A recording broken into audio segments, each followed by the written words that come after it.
It is an unfortunate reality that oftentimes people go missing without a trace, never to be seen or heard from again. Many times, the stories involving these individuals are full of mystery.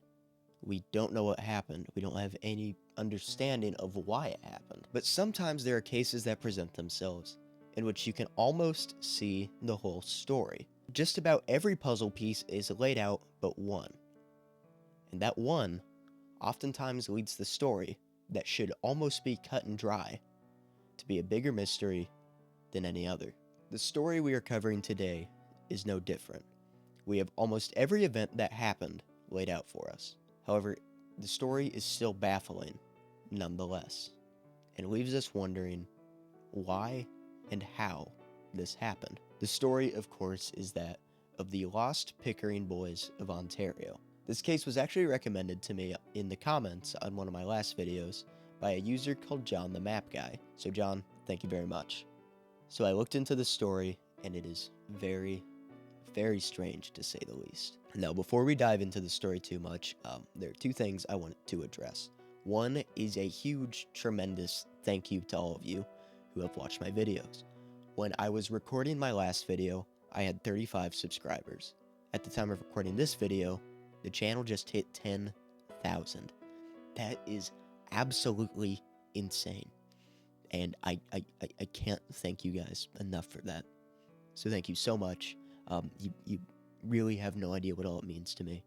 And I don't think I quite have the words to sum it up, but thank you guys so much. My other order of business is to apologize.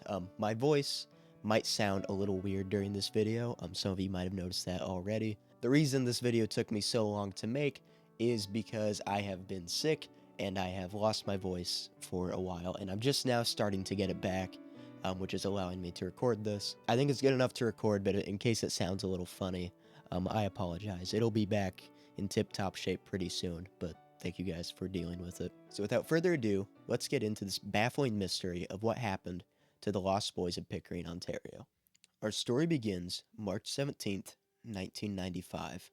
Given that it is spring break in Pickering, there is a house party going on as people are celebrating. Now, this house party in particular hosted about 50 individuals. Now, 5 of the approximately 50 people that attended this party were Chad Smith, Jay Boyle, Jamie Lefebvre, Michael Cummins, and Robert Rumbold. Chad Smith was the oldest at 18, while the other 4 were all aged 17. So these 5 go to this party, and all in all have a good time. They're chatting with friends, they're dancing, they're drinking, they're having a great time. Sometime between 12 and 1 a.m., they decide that they're going to leave. On their way out, one of their friends asks them where they're going, and they say they're going to, quote, goof around on a boat, end quote. They also tell this friend that they will be back at the party by sunrise. Now, between them leaving the party and going to wherever this boat is at, they pick up their friend Danny Higgins, who's 16 at the time. The party comes and goes and the sun begins to rise, and the boys have not returned, nor have they returned to their respective residencies with their family. Because of this, 2 of the boys' girlfriends decide to call the police, worried that something has happened. The police take the call, but they don't do anything about it. They don't quite believe that the girls are telling the whole story for one reason or another, nor do they believe that there's enough evidence to deem that the boys are missing simply because they didn't return. They don't take a report or anything. They kind of just brush it off to the side. So everyone kind of goes about their day. It is later on than that day, though, that 2 boats are reported missing. These boats were harbored on Frenchman's Bay off of Lake Ontario. The 2 boats were a Boston Whaler motorboat and a 3-wheeled paddleboat, both of which were safely stored at the dock.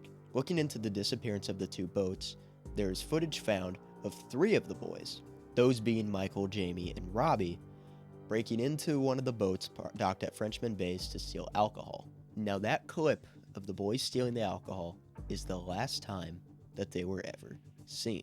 So when asking individuals around the area of Lake Ontario if they heard anything, many residents reported hearing that between the times of 2:30 and 3:30 a.m., of hearing a boat out on the water racing around. Putting 2 and 2 together and having it believed that the boys stole the boats and went for a joyride out on the water, the police launch a search for the boys and the missing boats. However, astonishingly, absolutely nothing was found.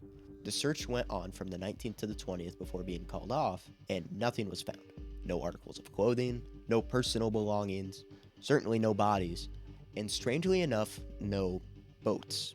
It is as though these were just picked up off the face of the earth and disappeared.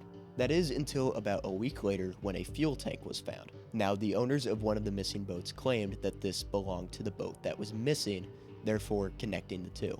But that was the only thing that was found. The strange thing about that, though, was that it wasn't found near Frenchman's Bay. Instead, it was found near Wilson, New York, which was a great distance away in the clear opposite side of Lake Ontario. The official timeline of what is believed to have happened to the boys goes like this. The boys attend a house party over spring break of approximately 50 people or so. They leave the party at sometime between 12 and 1 a.m., telling their friends that they're going to go mess around with a boat and that they will be back at the party by sunrise. On their way to Frenchman's Bay, they pick up their friend Danny Higgins. When they arrive at Frenchman's Bay, 3 of them are caught on camera stealing alcohol from one of the boats. From here, the rest is speculation. It is believed that they stole 2 of the boats and went for a joyride out on the icy cold water of Lake Ontario. Sometime between 2:30 and 3:30, residents of the area heard them out on the water driving around. For one reason or another, the boys and the boat go missing, presumably having drowned in the icy cold water. The next morning, 2 of the boys' girlfriends call the police to report them missing, and later on that day, 2 boats are reported missing as well. There's an investigation to try and find them, but the boys and the boats are never found. About a week later, a fuel tank is found that is said to belong to one of the boats. However, it is found very far away from where it is believed it should be found. Now, one last thing does happen. Several years later, a pair of red denim jeans is found in the water with human remains in it. Now, these jeans are said to be the very same that Jay Boyle was wearing the night he disappeared. However, it took a long time for DNA tests to be done on the remains to determine if they belonged to Jay.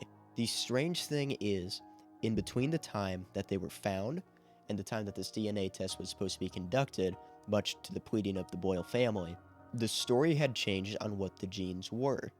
No longer was the coroner's office saying that these were red denim jeans, but instead saying they were an orange pair of pants that were completely different, which led to private investigators on behalf of the Boyle family questioning why the information had changed. They don't necessarily come out and say if they believe it was a cover-up, but it is implied by what they say that this could be a belief of theirs. They're not ruling it out at the very least.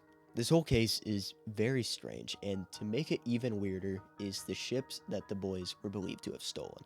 Now, one of the boats that they stole was the Whaler. The Whaler is about 14 feet long, but one thing that it does have going for it is that the ship is deemed relatively unsinkable. Even if filled with water, it is said that the boat will not sink. However, an employee from the East Shore Mariana who had seen the boat before its disappearance has said it was lightly damaged, meaning that the boat could sink. However, even though it could sink, he said it would take a tremendous amount of time for it to do so, meaning if the boys took it out for a joyride on Lake Ontario and it was at risk of sinking, at the very least, the Whaler would still be afloat by the time that the search party began, and that if it was still out there on the water, it would be found. And unfortunately, this boat was never found, regardless of the fact that that should be impossible, given by what the employee at East Shore Mariana said. So with this story, we can draw a few theories. The most simple and even the most likely theory is that of the official story, that the boys took the boats out for a joyride, and that something went wrong. Maybe the Whaler was damaged to a point where it could sink quickly alongside the paddle boat. It would be perfectly likely with them out there, inebriated with the alcohol that they drank, in the dark waters of icy cold Lake Ontario, messed something up. Something went wrong out there that caused the boats to become damaged and sink, and the boys, either from hypothermia or simply just exhaustion and drowning, went down with the ships. But ultimately, we'll never know. That seems to be the most plausible theory. However, that does not explain why the police acted so strangely around the case, such as changing their story with the pants. While that could be an innocent mix-up, the private investigator seems to believe it is something else. On top of that, there's also their hesitance to look into it, or even comment and get in touch with the families of the victims about what is going on. Not to mention the search party ended in just 2 days. which leads to the theory that it could have been covered up. Now, for what reason is unknown. It could be a plethora of things. There is a case of, during the search party, one of the aerial vehicles seeing a boat that matched the description of the whaler, at the very least a small white boat, it's hard to tell from high up in the sky, that was just a little bit under the water, fully submerged, but so much so that they could see it poking out from up above. Now, after some time, this information did make it back to the family of the boys. However, whenever they asked about it, the police said they had no record of that happening whatsoever, and said they don't know where the family got that information from. So I'm slapping a big fat allegedly on if this was a cover-up or not. I'm not looking to accuse anyone. I'm just a guy that makes videos here on YouTube. So one weird thing too that I said had to deal with the placement of the gas can that was found. Now, I mentioned this was found closer to Wilson, New York than it was Frenchman Bay, Pickering. What's strange about that is, according to wind charts, the wind was not blowing the way to Wilson, which means that it was nearly impossible, if we're going off the story that the boys just stole the boats and went for a joyride and sunk, that container should not have made it all the way across Lake Ontario. The wind was blowing another direction, not enough to get it that way. Now, I am no expert on wind or how things travel through water, but it does sound like that shouldn't have gotten there if the official story is to be believed. There is one final theory involving foul play. Apparently, at the time that this all went down, the area that the boys were having their joyride in was a hotbed for smuggling things in and out of the States and Canada. It is very possible, and some people believe, that the boys stumbled upon something that they shouldn't have, and some act of foul play went down. Now, with all of these theories, I'm not saying these did or did not happen. I am not saying anyone committed foul play or there's a cover-up or anything. I'm just a guy who makes videos online. However, the case of the missing Pickering boys does seem to not be as black and white as it's perceived.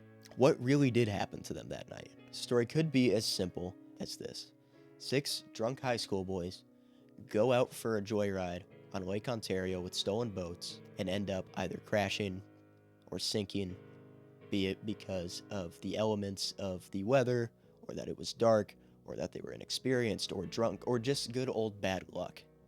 Ended up sinking and perishing in the cold lake with none of the evidence ever to be found. Or it could be as complex as cover-up or foul play. The simple fact of the matter is we don't know, and there's an unfortunately good chance that we never will. There are people looking into what happened to the 6 lost boys in Pickering, Ontario, but for the time being, we will simply never know. So that is going to do it for today's video. I want to thank you guys a ton for watching.